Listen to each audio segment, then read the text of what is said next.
గత 5 సంవత్సరాల్లో దేవాలయం మీద దాడులు, అలాగే అక్కడ అర్చకుల మీద దాడులు, అక్కడ పనిచేసే సిబ్బంది మీద దాడులు అనేది నిత్యకృత్యాలు అయిపోతూ ఉండేవి.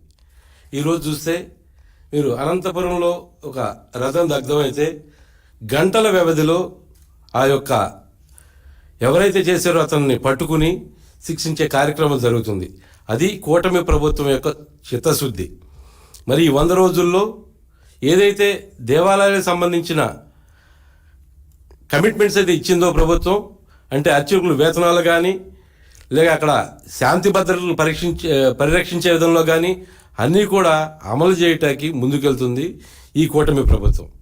ఇప్పుడు ఏదైతే అంత గతంలో ఒక దేవాలయాలకు వెళ్ళినప్పుడు భక్తులు అనేకమైన సమస్యలు ఎదుర్కొంటూ ఉండేవాళ్ళు. అక్కడ వాళ్ళకి కావాల్సిన సేఫ్టీ ఉండేది కాదు, అక్కడ పారిశుద్ధ్యం ఉండేది కాదు, ఎటువంటి యొక్క ఇది కూడా ఉండేది కాదు. కానీ గౌరవ ముఖ్యమంత్రి వర్యులు చంద్రబాబు నాయుడు గారు ప్రజల భక్తుల యొక్క కంఫర్టబిలిటీ ఒక ముఖ్యమని చెప్పేసి అధికారులందరికీ ఆదేశించి ఈ రోజున చేయటం జరుగుతుంది. గతంలో మరి కాకినాడలో ఒక వైసీపీ కౌన్సిలర్ భర్తే అర్చకుల మీద దాడి చేశారు. అలాగే కర్నూలులో సాక్షాత్ ఆర్ఐ చైర్మనే అర్చకుల మీద దాడి చేశారు. ఈ రోజున అర్చకులు కానీ దేవాదాయ శాఖలో పనిచేసే ఉద్యోగుల మీద ఎవరైనా కన్నెత్తి చూడాలంటే భయపడే పరిస్థితి ఈ కూటమి ప్రభుత్వం తీసుకొచ్చిందని తెలియజేసుకుంటున్నాం.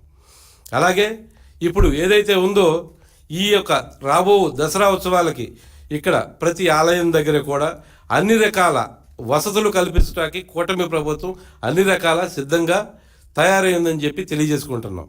ఇకపోతే మామూలుగా మా వాడుక భాషలో ఓడగొట్టిన నాగల దొంప అంటారు. అది పొలం దున్నటానికి పనికిరాదు, ఇంకో దేనికి పనికిరాదు. అలాగే ఈ వైసీపీ ప్రభుత్వంలో గతంలో పనిచేసిన అంబటి రాంబాబు కానీ, పేరు నాని కానీ, కోడిగుడ్డు అమర్నాథ్ కానీ వీళ్ళంతా అవాకులు చవాకులు బేలుతున్నారు. మీ యొక్క గతంలో మీరు చేసిన అసాంఘిక కార్యక్రమాల వల్లనే ఈ రోజున మీకు ఈ యొక్క పరిస్థితి దాపురించింది. మీ ఇటువంటి పిచ్చి ప్రేలాపనలు పేలితే కనీసం మీరు ప్రజా జీవితంలో కూడా రాకుండా ప్రజలే మిమ్మల్ని చూసుకుంటారని చెప్పి తెలియజేసుకుంటున్నాం.